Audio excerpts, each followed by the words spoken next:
ኩራት ሲሰማ ነፍስን መሬት አውርደህ ልኳን ማሳየት ይጠበቅብሃል።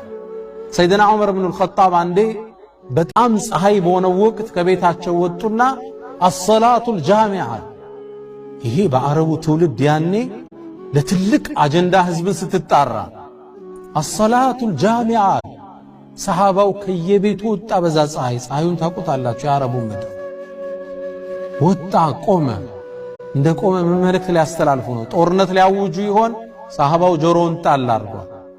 እኔ እኮ አሉ አሁን ኸሊፋ ከመሆኔ በፊት የሙስሊሙ ዓለም መሪ ከመሆኔ በፊት ሳንቲሞች እየተሰጡኝ ለነገሌ ቤተሰቦች ፍየል ጠብቅ ነበር።